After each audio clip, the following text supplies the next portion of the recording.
I now request His Excellency Mr. Mohtar Tilberdi, Deputy Prime Minister and Foreign Minister of the Republic of Kazakhstan, to deliver a statement.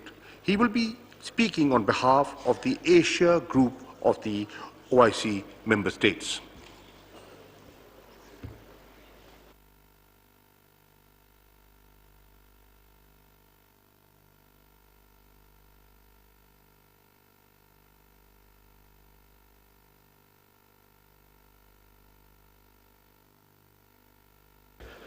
Bismillah ar-Rahman ar-Rahim. Honorable Minister Imran Khan, the Prime Minister of the Islamic Republic of Pakistan, distinguished Mr. Shah Mahmood Qureshi, the Minister of Foreign Affairs of the Islamic Republic of Pakistan, distinguished Mr. Hussein Ibrahim Taha, Secretary General of OIC, Your Highnesses, Your Excellencies, ladies and gentlemen. Assalamu alaikum wa rahmatullahi wa barakatuh. First of all, on behalf of the Asian Group of the Organization of Islamic Cooperation and on behalf of the delegation of Kazakhstan, allow me to express appreciation to the government of Pakistan for the cordial hospitality and excellent arrangement of today's OIC ministerial meeting, titled Partnership for Unity, Justice and Development. I would like to express special gratitude to the OIC General Secretariat for the preparation of this meeting. I also would like to congratulate the Republic of Niger on the successful completion of chairmanship of the 47th session of the OIC Council of Foreign Ministers. I wish all participants of this meeting a productive work for the prosperity of our Ummah. Dear colleagues, today on global scale, the world is going through a challenging period and undergoing significant changes. Military conflicts, confrontation between the West and the East, the Ukrainian crisis, the consequences of the pandemic, religious intolerance, instability in the financial and commodity markets, all of these have a negative impact on the performance of the global economy and security. We observe the continuation of such trends as multipolarity, economic globalization, informational advancement of society, multiculturalism, and transformation of the system of global governance and world order. The connectivity and interdependence of states is increasing, and we see growing trends of redistribution of the global balance of forces and increasing demand of global community for leadership related to the interest of peaceful and progressive development. Meanwhile, the situation with global and regional security is becoming more and more complicated with each passing day. Challenges and threats are running rampant. The hybrid confrontation is expanding and fake news has become widespread, inciting ethnic, racial and religious discord, thus even further exacerbating the regional conflicts. These are followed by entrenching traditions of unilateral approaches to addressing international issues, that is, through the use of force. Such development contributes to growing practices of interference in the internal affairs of other states, infringing on the rights of sovereign advancement and simultaneously regional international cooperation. This ultimately hinders the progress of humankind and destroys trust as the foundation of stable peace. All these risks and threats are relevant for the Islamic world as well. Today, more than ever, the countries of the Islamic world and the OIC member states need unity and must defend their interest and position to preserve common values and provide all possible support and necessary assistance. And I believe that the subject of today's summit highlights the importance of this idea. Nowadays, Kazakhstan is creating a concept of new Kazakhstan. Recently, President Tokayev announced the large-scale and meaningful reforms which cover almost all areas of life of the country. They include initiatives aimed at political liberalization, plurality and openness. In the sphere of the economic, the reforms are focused on the tackling monopolization, improving living standards and ensuring that all citizens feel the benefits of our growing economy. Societal reforms are aimed at improving health and education of the nation as well as other sectors. Kazakhstan today fully supports international efforts to ensure regional security and sustainable development of the countries of Eurasia. The ongoing global and regional processes require collective decision regarding resolute reunification of wars, conflicts, confrontation, and choosing the path of peace, dialogue, and focusing on joint development. Against this backdrop, as an intergovernmental forum that brings together 27 member states, 9 observers, and more than half of the world population with the established political dialogue, Conference on Interaction, and confidence-building measures in Asia has a potential to become an effective tool for joint confrontation of new challenges and ensuring security and stability in the region. The key priority of Kazakhstan chairmanship at the SICA process is the transformation of the conference into a full-fledged international organization. Conversion into an international organization will significantly expand the capacity of the SICA and increase array of tools for practical cooperation between its member states. Within its chairmanship, Kazakhstan will hold the 6th SICA summit in Nur-Sultan on the 12th and 13th of November this year, which marks the 30th anniversary of the conference. This event aims to propel the SICA into a new level of institutional development.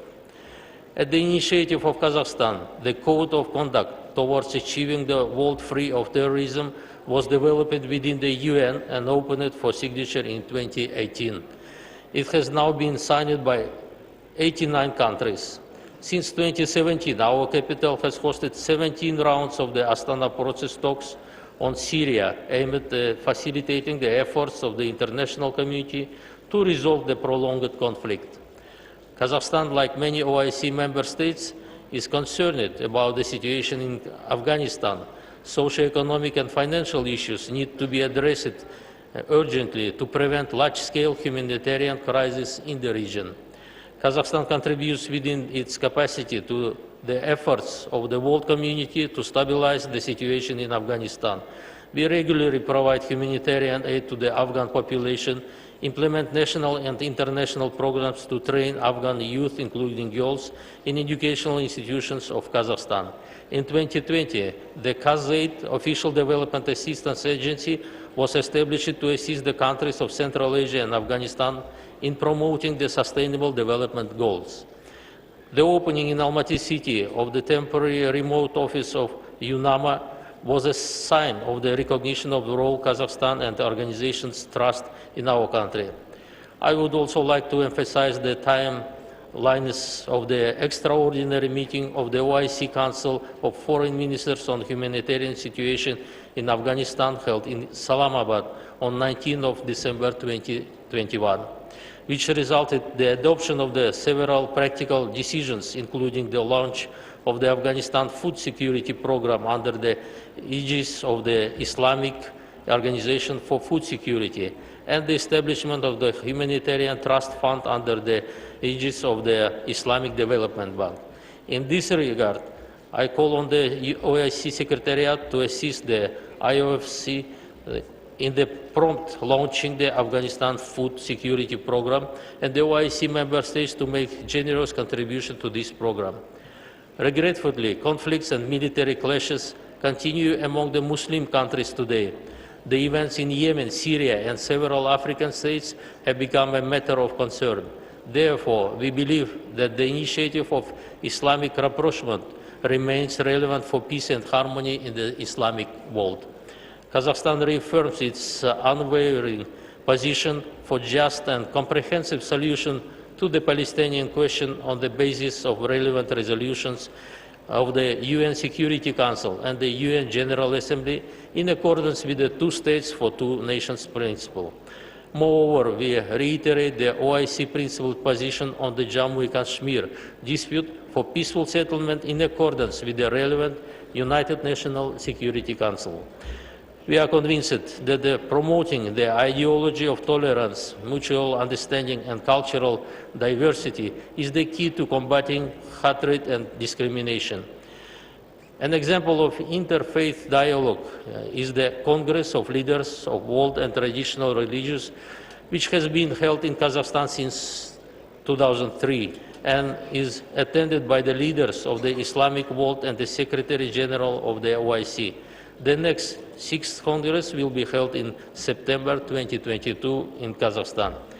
Distinguished participants, in the face of the new challenges, the further transformation of the organization is an important issue. Therefore, we need to swiftly conclude the process of reforming of the IC. In this context, we are grateful to Saudi Arabia, Turkey, and Bangladesh for their efforts and contribution for the holding of 2 expert group meetings on comprehensive reform of our organization. The combat against the COVID-19 pandemic and overcoming its consequences are still among the pressing issues on our cooperation agenda. At the current stage, I would like to emphasize the importance of uniting our efforts in the combat against the pandemic and an exchange of vaccines. In addition, Kazakhstan, within its activity in the UN, initiated the establishment of the International Agenda for Biology Safety, which in future will contribute to the prevention of biological threats and the exchange of information on dangerous diseases. Comprehensive support for this initiative will allow our countries to take timely measures in the future. The pandemic, more than anything else, showed the urgent need for the development of science and technology in the Muslim world and beyond. At the first OIC Summit on Science and Technology held in September 2017 in Nur-Sultan, Kazakhstan initiated the establishment of the OIC 15 group, which unites 15 leading Muslim countries in the field of science and technology to promote the potential of our Ummah in these areas. This year, Kazakhstan intends to hold a meeting of ministers of the OIC 15 group member states responsible for education, science and technology. This step would also again demonstrate the need to consolidate efforts in the development of our own advanced science and technology as an important factor in achieving peace and prosperity.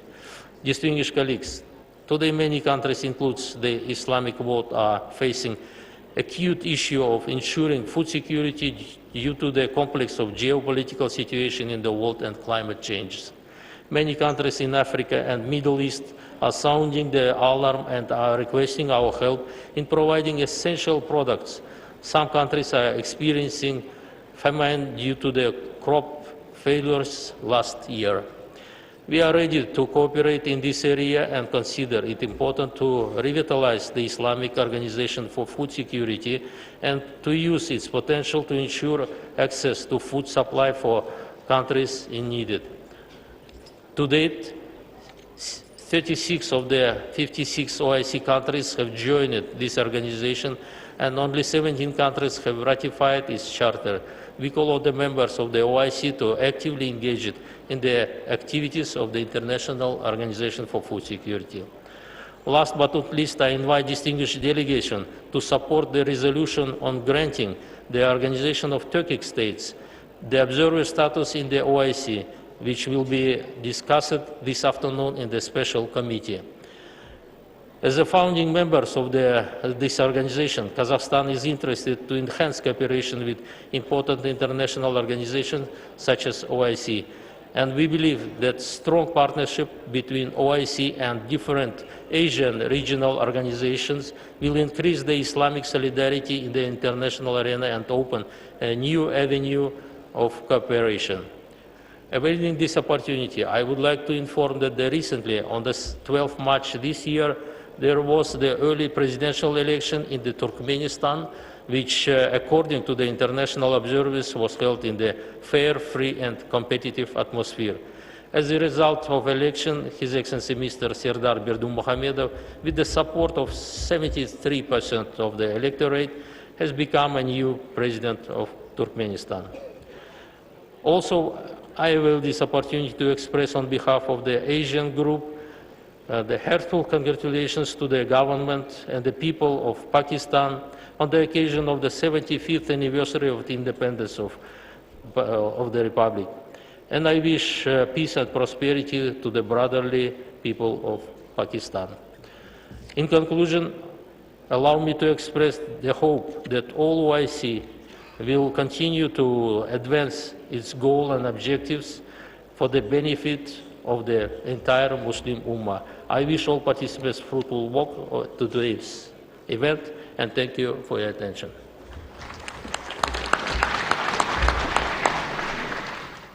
Thank you, Your Excellency, for your insightful remarks. I now request His Excellency Mr. Othman Jarandi, Foreign Minister of the Republic of Tunisia, to make his speech. He will be speaking on behalf of the Arab group of the OIC member states.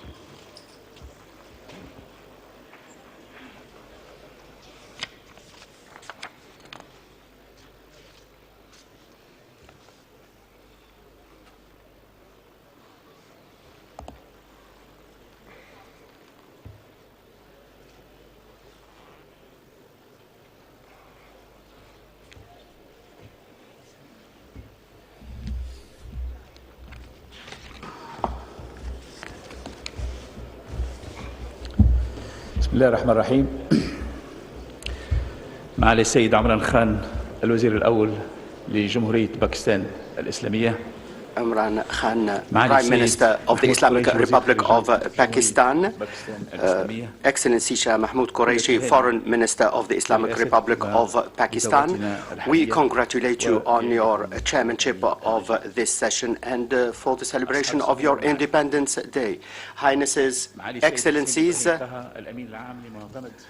Excellency Mr. Hussein Ibrahim Taha, Secretary General of the OIC, ladies and gentlemen, on behalf of the Arab group, I'm pleased to extend my greetings to Shah Mahmood Qureshi, Foreign Minister of the Islamic Republic of Pakistan, for the efforts deployed to consolidate joint Islamic action. I also extend my thanks to the Republic of Niger for its excellent chairmanship of the previous session of our Council. I should seize this opportunity to hail the efforts made by the Kingdom of Saudi Arabia, the chair of the Islamic Summit. I extend my thanks to Mr. Hussein Ibrahim Taha, OIC Secretary General, for providing support to Arab states to further enhance the organization. Highnesses, Excellencies, ladies and gentlemen, the holding of this meeting under the motto of building partnerships reaffirms our need as an Islamic group more than ever, our need for having a joint confrontation of the challenges that we are facing as a result of the serious rapid changes in the world and the need to contain them in order to promote peace and security in the world and in our Islamic and Arab region in particular. Our organization has a weight and needs a joint position in order to address the various international and regional issues on the basis of the principles and the values that bring us together and which we share. These require an urgent solution to all the causes on the basis of the same international standards. The Arab group reiterates the need to identify a political settlement to all the crises witnessed in our region and to make our voice heard and defend our causes in the international arena.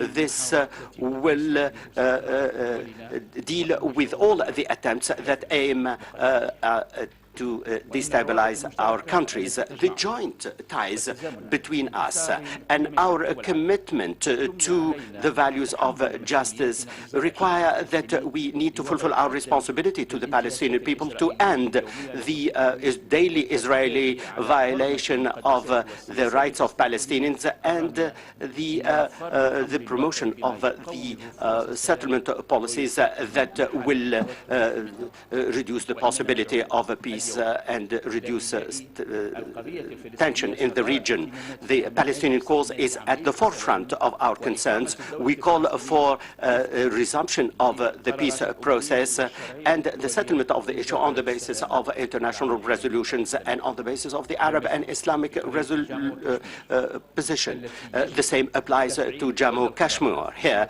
we need to implement all the international resolutions.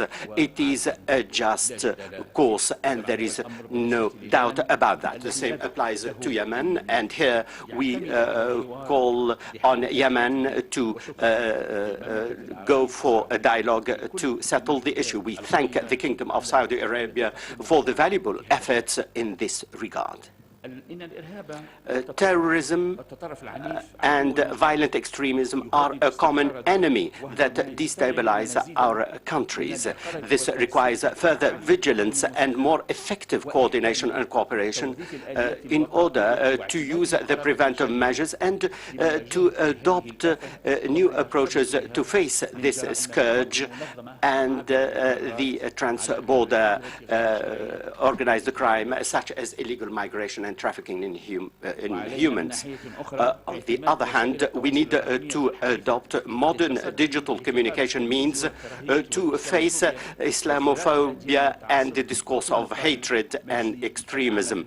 And we need to work together to promote the discourse of tolerance and the acceptance of the other. We need further cooperation among the various partners to convince others about the just cause of our causes and to promote the principles of understanding on the basis of the peaceful cohabitation between peoples. Highnesses, Excellencies, ladies and gentlemen, reinforcing peace and security in our Islamic region in the face of the exceptional challenges such as COVID-19, and in order to be able to deal with the Ukrainian issue, all of this requires further partnership at the economic and developmental levels, and our Arab financial institutions need to make more contributions, and the same applies to specialized organizations working in these areas. The aim is to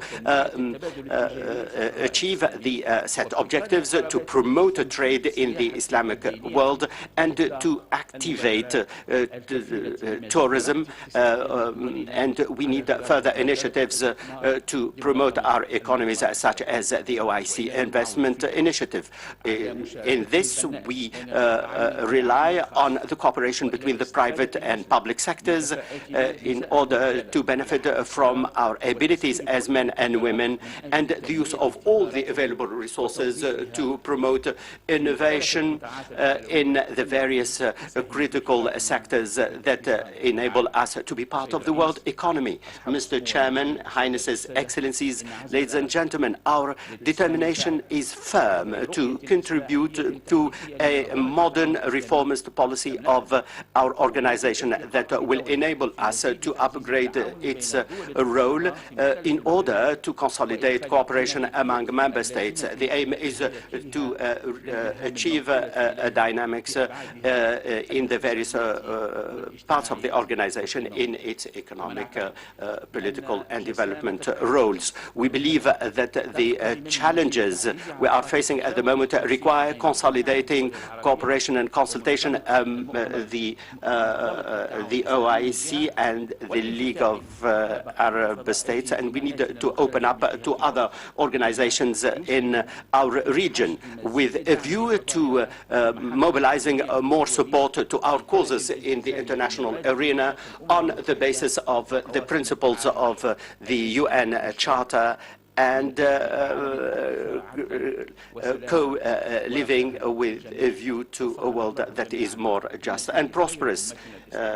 May Allah make us succeed in our endeavor. Thank you very much for your attention. Thank you, Excellency, for your inspiring statement. I now request His Excellency, Mr. Zubairu Dada, Minister of State for Foreign Affairs of the Republic of Nigeria, to make his speech.